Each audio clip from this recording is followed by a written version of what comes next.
Picture this. It's Christmas Eve 1913, and you're standing in your ballroom wearing diamonds and watching your three sons dance with eligible young women. Everything is perfect. Your fortune is intact. Your staff is complete. Your family is healthy and happy. Next year will be even better. Your eldest is talking about marriage. Business is excellent. The future looks bright. What you don't know, what you can't possibly imagine, is that this is the last Christmas like this you'll ever have. In 5 years, 2 of those sons will be dead. Your fortune will be diminished by new taxes you didn't anticipate. Half your servants will be gone. And the world you know, the Gilded Age world of lavish excess and innocent confidence, will be finished forever. You watch your sons laughing, dancing, completely unaware that they're living in the final moments of an era. Your eldest, 24, confident and handsome in his formal evening wear, already planning his future in the family business.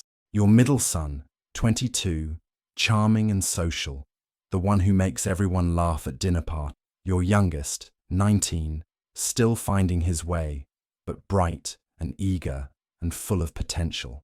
They look invincible tonight, blessed by fortune and youth, and the assumption that their privileged lives will continue indefinitely, that the world they've grown up in is stable and permanent, and will be there for them to inherit and pass on to their own children someday.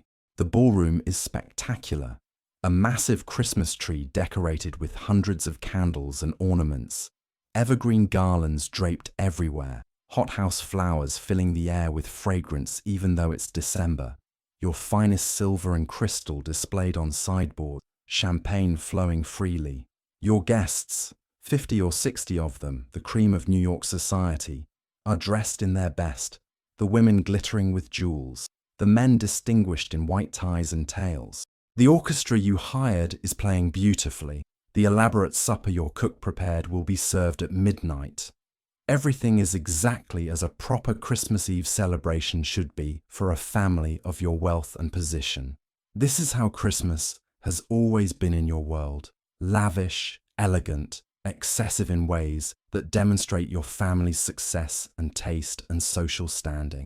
You assume this is how Christmas will continue to be, perhaps even more spectacular as your sons marry and have children and the family grows and prospers.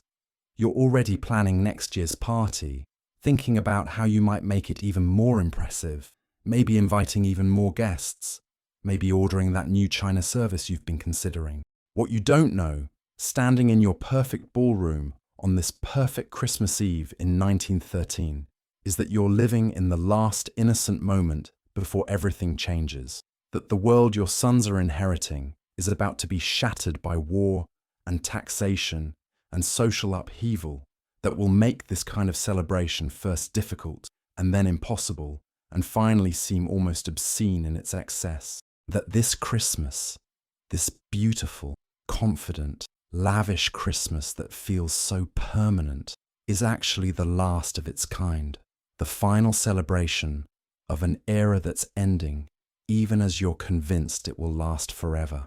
If you're watching with tired eyes and an overthinking mind, this story is for you. If you really enjoy these bedtime journeys through history, please like this video, subscribe, and tell me in the comments where you're listening from. I always love knowing where these stories are keeping you company.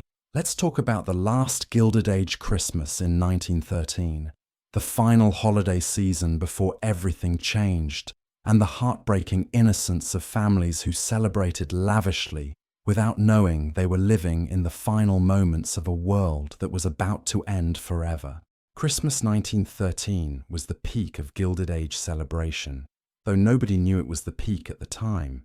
The wealthy families of New York, Newport, Boston, Philadelphia, they were at their most confident, their most secure, their most convinced that their world was stable and would continue indefinitely. The economy was strong, their fortunes were intact, their social positions were secure, their families were healthy.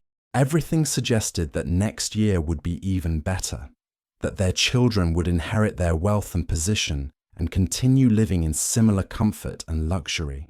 The celebrations of Christmas were spectacular by any measure. Families spent fortunes on decorations, on imported luxuries, on elaborate entertainments. The Vanderbilts, the Astors, the Goulds, the Morgans, all the great Gilded Age families hosted parties and dinners that were reported in newspapers, that set standards for elegance and excess, that demonstrated wealth on scales that seemed limitless.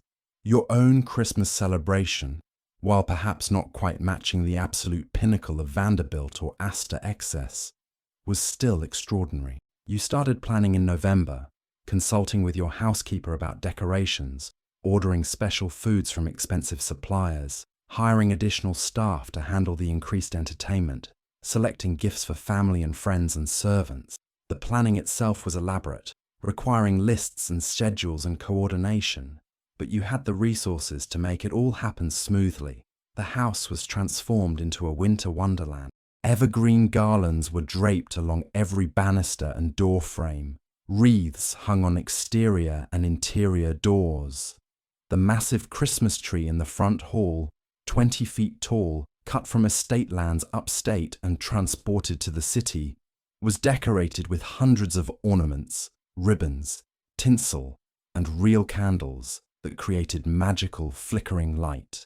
Every room had its own smaller tree or elaborate arrangements of evergreens and flowers.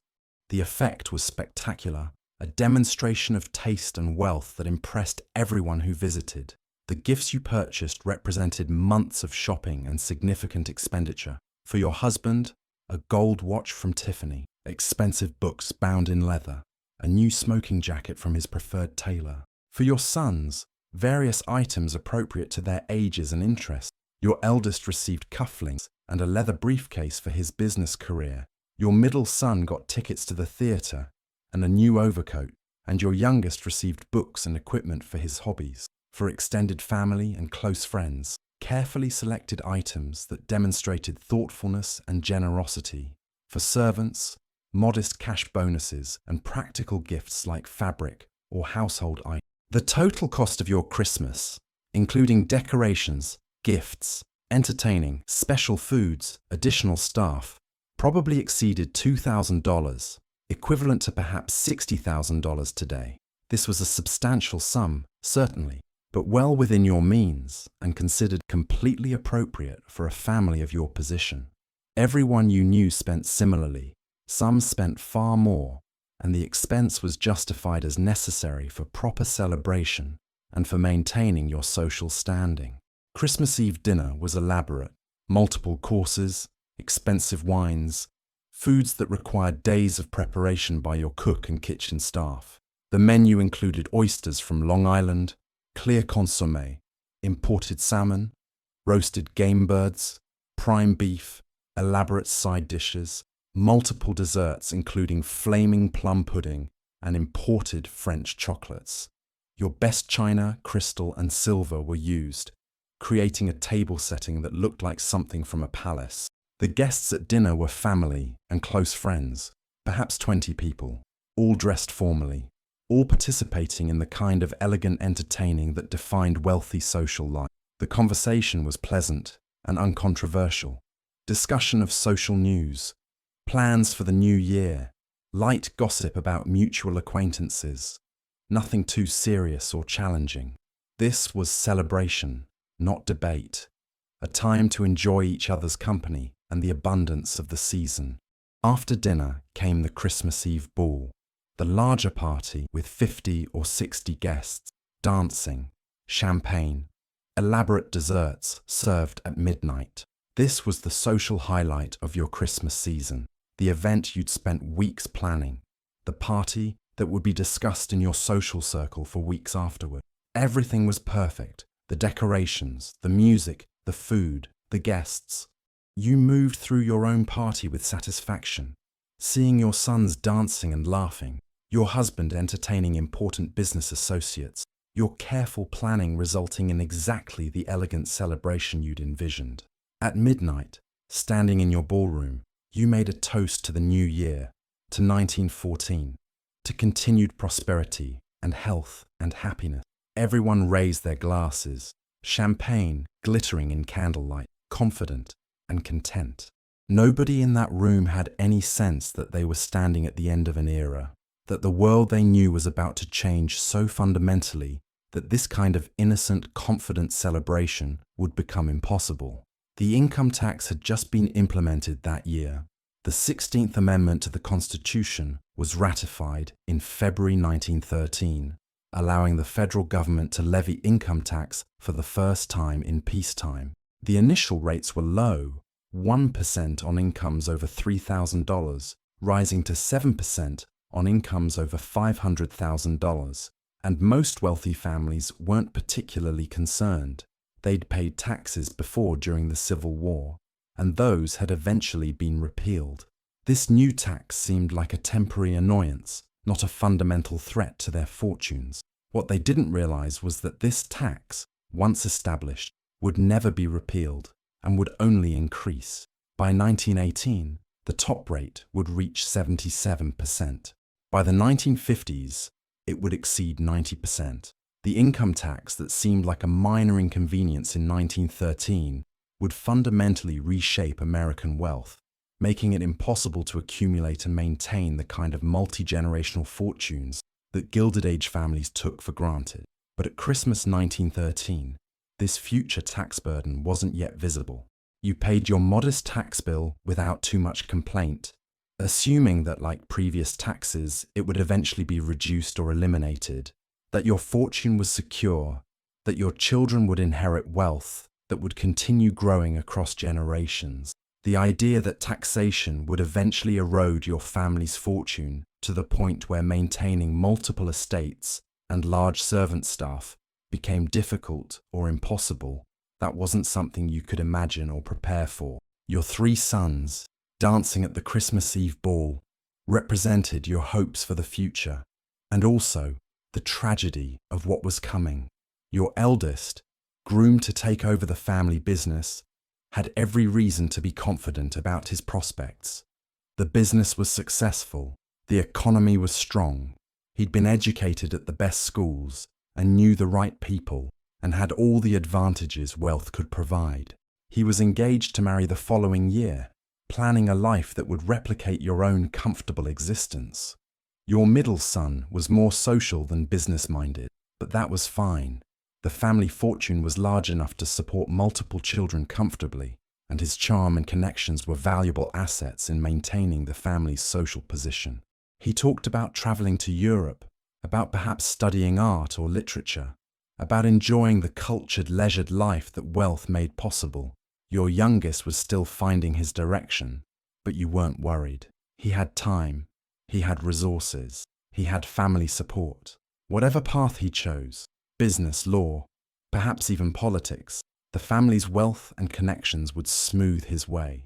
What you couldn't know, watching them dance on Christmas Eve 1913, was that your middle son would volunteer for ambulance service in France in 1915, before America entered the war, believing it would be a brief adventure and a chance to help, that he'd be killed in 1916 by artillery fire, dying at 24 in a muddy field in France.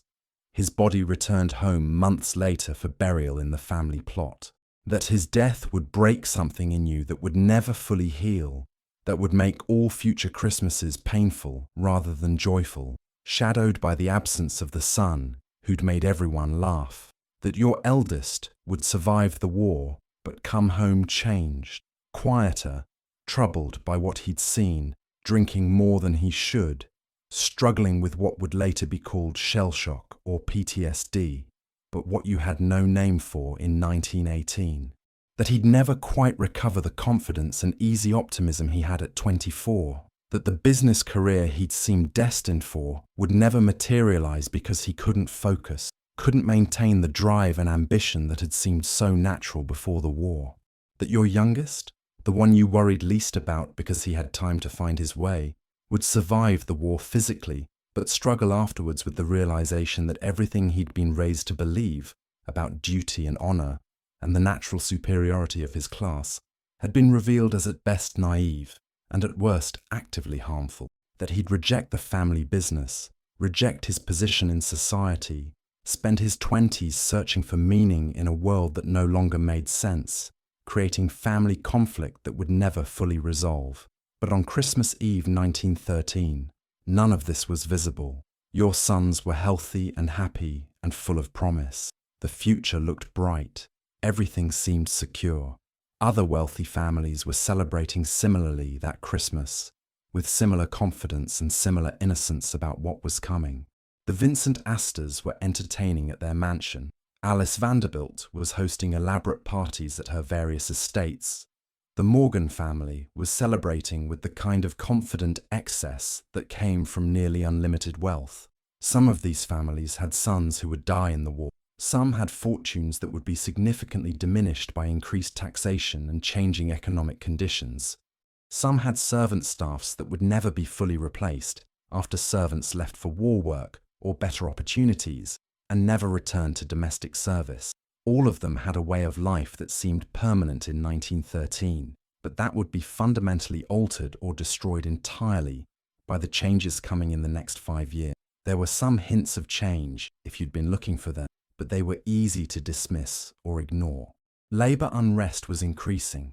There had been major strikes, challenges to the existing order from workers demanding better conditions and pay, but these had been successfully suppressed or managed, and most wealthy families assumed this was just temporary disruption that would be contained by the existing power structures. Women's suffrage was gaining momentum. Women were demanding the vote, challenging traditional gender roles, becoming more visible in public life. But this seemed like a fringe movement that might achieve some limited reforms without fundamentally altering the social order. The idea that within a decade women would vote, would work in previously male-dominated fields, would challenge the assumption that their primary role was as decorative wives and mothers. This wasn't something most wealthy families seriously considered in 1913. There were tensions in Europe, alliances and conflicts, and building militarism that had been simmering for years. But Europe had managed these tensions before without major war, and most Americans assumed that if war did come, it would be brief and European, not something that would involve America or fundamentally disrupt American life. The idea that a European conflict could spiral into a global catastrophe that would kill millions and destroy empires and reshape the entire world order, this seemed impossibly dramatic, not something that could really happen in the modern civilized world of 1913. So you celebrated Christmas with confidence, believing that the world you knew was stable and would continue. You planned for next year, made long-term investments, prepared your sons for futures that seemed secure and predictable. You had no reason to believe otherwise. Everything in your experience suggested that wealth, once established, could be maintained across generations, that the social order was fixed and reliable, that your children would live lives similar to your own. Christmas Day 1913 was similarly perfect. Your family gathered for an elaborate breakfast, your 3 sons, your husband, extended family members staying at the house, everyone well rested from the previous night's party and ready to exchange gifts and enjoy the day. The servants had been working since before dawn, preparing the meal and arranging presents under the Christmas tree. The gift exchange was joyful. Your sons were delighted with what they received. Your husband was pleased with his watch. Everyone expressed appropriate gratitude and happiness. The pile of discarded wrapping paper and ribbons represented hours of careful wrapping by servants and significant expenditure, but it was worth it to see everyone's pleasure. The Christmas dinner that evening was another elaborate meal, roasted goose or perhaps beef, multiple side dishes, elaborate desserts, good wine, family, and perhaps a few close friends, conversation about the past year and hopes for the coming one, everyone comfortable and content. This was how Christmas was supposed to be. Family together, abundance, tradition, confidence about them. Your servants had their own modest celebration below stairs, smaller gifts from you, some extra food, perhaps a few hours of reduced duties. They likely had mixed feelings about the holiday, extra work serving all the elaborate meals and parties, but also bonuses and gifts they appreciated. time with fellow servants who'd become something like family. You thought you were generous to your staff, treating them well by the standards of the time, not thinking too deeply about the fundamental inequality of the system or considering that this arrangement might not continue indefinitely. As 1913 ended and 1914 began, you looked forward with optimism. The new year would bring your eldest son's wedding, would bring continued prosperity, would bring more of the comfortable life you'd built. The income tax was an annoyance, but seemed manageable. The various social tensions seemed containable. The world seemed fundamentally stable despite surface disruptions. By August 1914, war had broken out in Europe, a conflict that initially seemed distant and unlikely to involve America. You followed the news with interest but not alarm, believing that European conflicts stayed in Europe, that American neutrality and geographic distance would keep your family safe, that the war would be brief and resolved through diplomatic means. By 1915, the war was still continuing, defying expectations of quick resolution, but America remained neutral and your life continued largely unchanged. Your eldest son married as planned. Your middle son talked about volunteering for the ambulance service. You discouraged him but didn't forbid it. Your youngest continued his education. Christmas 1915 was still lavish, though perhaps slightly less confident than 1913, shadowed by awareness of war in Europe, but still fundamentally similar to previous celebrations. By Christmas 1916, your middle son was dead, killed in France while serving with the Volunteer Ambulance Corps. Your Christmas that year was marked by grief and absence, the celebration muted by loss, your family forever changed. The confidence of 1913 seemed incredibly naive now. How could you have believed your children were safe, that your comfortable life was secure, that tragedy couldn't touch you despite your wealth? By Christmas 1917, America was in the war. Your eldest son had enlisted, your youngest would soon follow. The house was quieter. Many servants had left for war work or better-paying factory jobs, making it difficult to maintain previous standards of entertaining. Rationing affected what foods were available.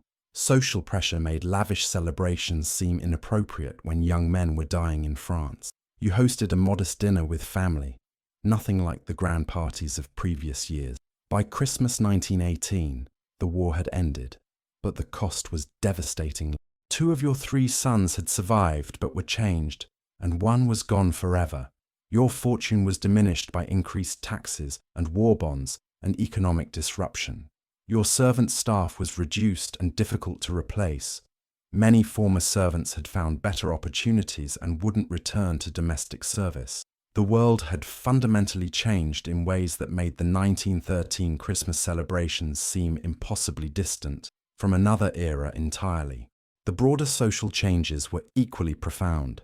Women who'd worked in factories during the war demanded continued employment and voting rights. The 19th Amendment granting women's suffrage would be ratified in 1920. Labor unions had strengthened during the war and were demanding better conditions and higher pay, making it harder to find and keep servants at pre-war wages. The Russian Revolution had demonstrated that even seemingly permanent social orders could be completely overthrown, making wealthy families nervous about their own security. The income tax rates had skyrocketed during the war to fund military expenditure, the top rate reaching 77% by 1918, making it impossible to accumulate new wealth at Gilded Age scales. Existing fortunes faced increased taxation that would gradually erode them over coming decades. The easy assumption that wealth, once established, would simply grow and be passed down to children and grandchildren indefinitely was revealed as false. Maintaining great fortunes required navigation of tax laws and economic changes that previous generations hadn't faced. The servant system that had supported Gilded Age lifestyles was collapsing. Servants who'd left for war work or factory jobs during the war discovered they could earn better wages with more independence and dignity than domestic service offered. Young women who might once have entered service as their only employment option now had alternatives: office work, retail, teaching, factory jobs. Finding and keeping household staff became increasingly difficult, making the large establishments with 30 or 40 servants that had been standard for wealthy families in 1913 nearly impossible to maintain by the 1920s. The psychological shift was perhaps the most profound. The confidence of 1913, the belief that progress was inevitable, that civilization was advancing, that the future would be better than the past, was shattered by the war's senseless destruction.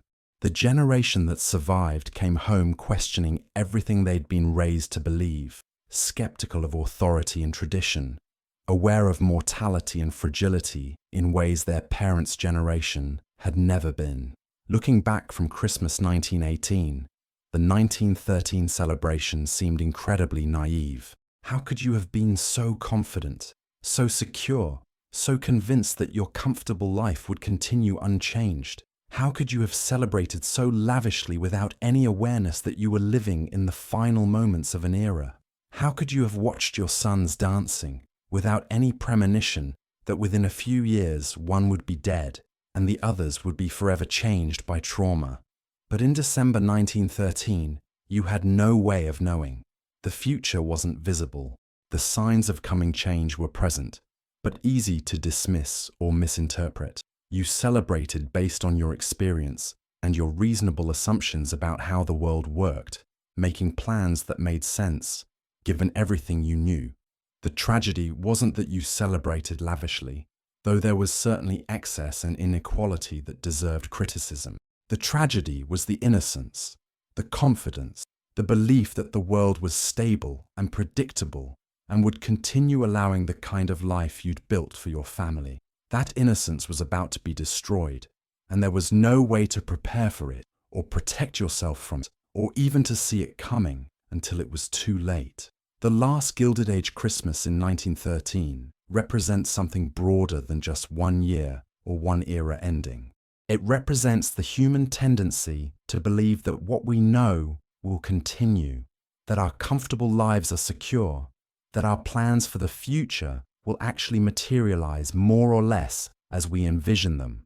It represents the shock when circumstances beyond our control disrupt those plans and reveal that what we thought was permanent was actually fragile and temporary. Every era has its last innocent Christmas, the final celebration before something changes everything, before disaster or loss or transformation makes the old way of celebrating impossible or inappropriate. Sometimes we know we're in that final moment, but more often we don't. We celebrate with confidence and plans for the future without realizing we're standing at the edge of profound change. For you, standing in your ballroom on Christmas Eve 1913, watching your 3 sons dance, planning for next year's party, confident about your family's future, you were living in that final innocent moment without knowing it. Within 5 years, everything you took for granted would be transformed or destroyed. One of those sons would be dead. The others would be changed beyond recognition. Your fortune would be diminished. Your lifestyle would be impossible to maintain. The world you knew would be finished. But you didn't know. You couldn't know. So you celebrated with joy and confidence, treasuring your family and your blessings, making plans for futures that would never materialize as you imagined, living fully in a moment that was precious precisely because it was temporary, even though you believed it was permanent. The last Gilded Age Christmas in 1913 was spectacular and confident and innocent. It was also the final celebration of a world that was ending, though nobody realized it at the time. The families who celebrated so lavishly that year were standing at the edge of catastrophic change without seeing it, enjoying what would be their last moments of that particular kind of security and confidence and belief that their comfortable lives would continue indefinitely. When we look back at 1913 from our perspective over a century later, we can see what they couldn't, that they were living in the final hours of the Gilded Age, that the World War and social changes and economic transformations that were coming would destroy the foundations of their lives, that their innocent confidence was about to be shattered by realities they couldn't imagine or prepare for. This doesn't make their celebration wrong or foolish.